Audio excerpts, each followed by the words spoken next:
Like this season, right? Like what is your expectation for this season? Like knowing that, you're not really high on Denzel Valentine, you're high on Rubio though. And you feel like the Lauri Markkanen situation is a little weird contract wise. Like how you what's your expectation of the Cavs? Like, well, I wanted to add a little on the first question. So on the first question, sorry. So with the whole off-season thing, my thing is okay, I get it. Really, you said you made moves, okay. My thing is okay, I get it. Koby Altman made some moves, but in my eyes, was it any like moves that like was eyeball outside?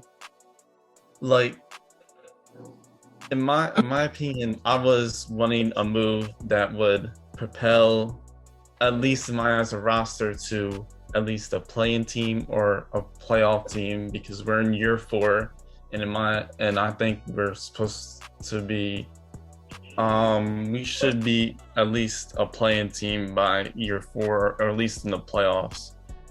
I'm looking at the roster right now. I'm just not seeing that. Like I'm trying to find. I can't find many teams that were, well, actually, there hasn't been like just a move that like I'm wow, this team might go somewhere. But let's be real here. It's just all like questions and answers right now.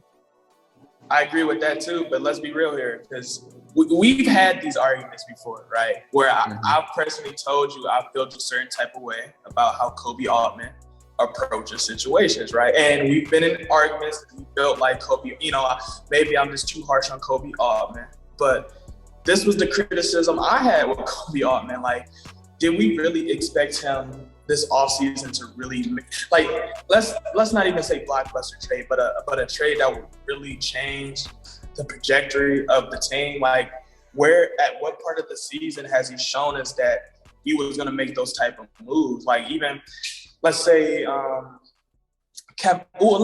Drummond, right? A lot of us was anticipating that Andre Drummond was going to get moved some, right? Unfortunately, we ended up waiving him, right? And because we ended up waiving him, I mean, we got him for nothing. Like, we traded, we got Andre Drummond for a bag of chips, but we didn't expect to lose them for literally nothing. You get what I'm saying? So, I think you have to grade Koby Altman on a totally different scale, especially under the past 2 seasons we just seen of him. You get what I'm saying? Yeah. And my thing with Koby Altman is like honestly, I kind of like expected like some trade that would propel us and propel this roster and to making me think this was a legit playoff team, playing team, because I thought the pressure's on for Koby Altman. He has to win. Dan Gilbert, and like Dan Gilbert's on his back, breathing down his neck. He knows his job's on the line right now, and I just haven't seen that yet. It remains to be seen if we can trade for who, which I'll mention later in the video. But I just haven't seen a move that has done that yet. But the offseason's not over yet, so maybe. That's why that question to really ask you, like, what is your expectations of the Cavs? Because me personally, I think this might be the most active season Cleveland might have had in a while in terms of trade. Well, it has to be, right? Because we have so many, like you said, like we both agree, like we have so many more questions than we have answers, right? We don't know who's going to start on the big man. Like, we assume Evan Mobley's going to be the starting forward and Jared Allen at the 5, right? We know we got Colin Sexton, Garland, but is they going to start Rubio some games? You get what I'm saying? Because he is a starting caliber point guard. Then we got to ask yourself, are they going to put Isaac Curl at the small forward starting, or are they going to put Seti at the small forward starting, or will they try Lamar Stevens sometimes at the 4? You get what I'm saying? So it's like, you know, like, because I see the Cavs, if healthy, possibly winning 30, 35 games. You get what I'm saying? And that might be high, you know, but I think we really can win those. But, you know, that's where I really wanted to ask you those type of questions. Yeah, my expectations for the Cavs this season, look at the roster right now, is they'll make progress. Right now, I don't see them as a playoff team or a play-in team because I compare us roster to everyone else in the East. They're better than the Magic, yes. Pistons, maybe. And then I look at everyone else. The Pacers, no. In my eyes, I look at the Pacers, the Hornets, the Bulls, the Wizards. Some of these other teams we're gonna go into battle with and with the play-in, and I just I'm having a hard time thinking I'm having a hard time thinking are we better than those teams. So right now I expect maybe 30 wins, but maybe the 12 seed. 12 seed. Yeah. And in my opinion, this is the season where everyone needs to be seriously evaluated because especially Kobe because you know how I really feel like JP Bickerstaff, you know. I don't really feel like JP Bickerstaff should really be on fire, unless he does something crazy. But you know, maybe maybe Kobe. Oh no, it is got to be Koby Altman. But really, well, yes, because look, especially for Koby Altman, look, it's his 3rd season to this rebuild. Well, not counting the other year with LeBron. And so far, outside of the year with having LeBron James on the roster, he's had 3 losing seasons. And like you said, really, earlier that at least we show for GM to stay lose, you show some regression. I haven't seen that much progression to maybe a caveat for Koby Altman to stay. But in my opinion, Dan Gilbert's probably looking at Koby Altman's resume right now. It's just not looking good. 3 straight losing seasons with 19 wins and 20 wins, I think 21, and he's probably thinking to himself oh, we gotta start winning games. It's year 4, and there's a report earlier this offseason about him looking at his resume, studying his resume, and I feel like there's a pressure on to win this season or he's out of here. If he doesn't win this season, he's out of here because Dan Gilbert, he isn't a very patient guy.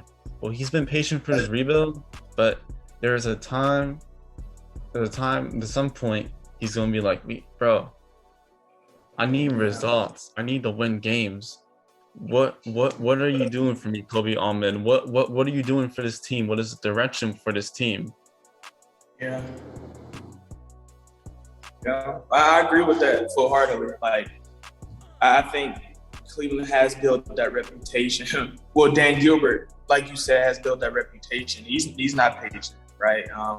He want to see something, and it is something you said when we was talking, where you did say, even though JB might not necessarily be the one that should be fired, he might end up being fired too. And thinking about that now, that might be absolutely 100% right. You get what I'm saying? I feel like Dan Gilbert might be in a situation where he might clean house just because he can, And now, do I think he should? No. I do think Koby Altman should be under radar. He should be in the hot seat because you have to ask yourself, like, has he made the best decision? Like, yes, he's made some really great decisions, right? Like, getting Andre Drummond in the first place, signing Kevin Porter Jr., drafting Kevin Porter Jr., drafting Dylan Williams, taking a chance on Taco Fall, getting that Jared Allen trade, which was a huge fleece, right? But then you got all this other stuff too, like how he handled the Kyrie trade, how he handled the Kevin Love trade, how he handled Kevin Porter Jr. Trade, how he handled Andre Drummond's trade, how he's handling the current roster currently. It's like, do you think Koby Altman has done enough to really secure his spot as general manager? And honestly, like you said, I agree with you. I don't think he has, right? I think Koby Altman this season, if he don't make some legitimate moves, to your point earlier, I think he really is going to be fired. Because I just can't see him in a situation where he extends Colin, potentially extends Garland this offseason. And then we already gave Jared Allen $100 million. And that means that's the core. That's who we think we want to go into the offs with, right? And we just barely won, 30 games with that? So it's like 21 games. That's how many we won last season? I think. Oh, yeah. Hold on. Let's see here. How many did we win?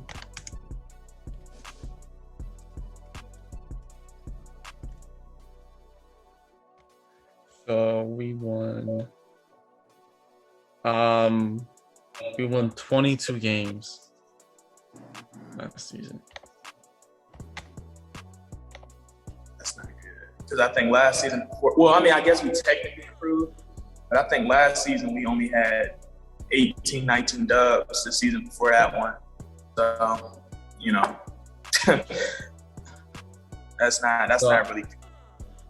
And then going back to your point about JV Rally, this is my point with JV. Look, personally, I'm not sold on JV. But the thing is, Dan Gilbert, because I know he's not patient. Like, this is my point with JV. Like, Dan Gilbert is gonna want results, and he will. And if he doesn't get it, he will fire anyone in his way. He's just not a very patient guy.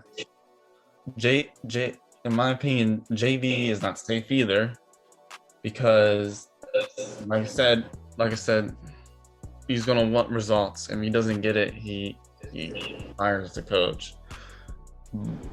But and then if they fire Koby Altman, usually the new GM is gonna want his own head coach, so you have to take in that into factor. So I just don't see like how Dan Gilbert can be fine with be fine with no results from J Bickerstaff, like he's gonna be like, JB, like, you need to win games, and you haven't won me any games. Why should I keep you on here? Honestly, in my personal opinion, I think that should be what a great salt with JB, right? Because especially, even though I agree with you, that is going to be the rationale. Like, historically, that has been the rationale. But I think under these circumstances, especially after last year, like, you can't really say that, because it's like last season, right? The beginning of the season, that was probably one of the best starts Cleveland has had in a while, right? Yeah. And it was setting the tone defensively, which is something we have not statistically or historically been able to do on the defense, especially when we was undersized too from the beginning part of the season, right? Then of course, as the season progressed, we started getting injuries, then COVID, then protocols. We couldn't play, these games, you know what I'm saying? That started messing up the flow. We started dropping defensively. Then we start going back up defensively, but then our offense became really, really stagnant, right? Our shooting was really stagnant. Anybody that watched those Cavs games realized if you wanted to see an offensive game, you wasn't going to see that watching the Cavs game, especially from the perimeter. Like, it was just, and I don't know if I can really blame JB. Now, like you said, do I blame him for some of the pick and roll schemes he's made? Yeah, because there's been some times where he has had some very suspect pick and roll schemes, even though a lot of it wasn't his fault, but a lot of it was, or some of it was. But, but in some cases when we had Colin Sexton and Andre Drummond running a pick and roll, that wasn't necessarily a good pick and roll. Like, because especially with the IQ of Colin and Drummond, like sometimes Colin wouldn't even hit Andre Drummond on an open pick and roll. But at the same time, when he did hit Andre Drummond, sometimes he would do non-traditional big man stuff. You know what I'm saying? Mm-hmm. So it's a weird fine line with JB, right? Because this season, I will agree, JB Bickerstaff with a full season, a healthy season, a full 82 season, he is going to have to show us some better schemes. But based off of what we've been hearing, they have added some more shooting coaches. They've added better offensive coaches. And they gave Darius Garland the green light. So it's like, now, if this season, like you said, if this season where you said all that and all of a sudden our offense is even worse or it's the same, then we got to look at JB Bickerstaff. You get what I'm saying? But if that doesn't happen, I don't think JB Bickerstaff is the coach we should fire. Yeah. But my opinion, they gave this last season, they gave him a pass because of all the injuries and COVID. They're probably respecting the results this season. If that's not happening, then in my opinion, he's probably out of here. And like with the new, they fire Koby Altman. The new GM is probably gonna want his own coach. So that's the other thing. That's true. So.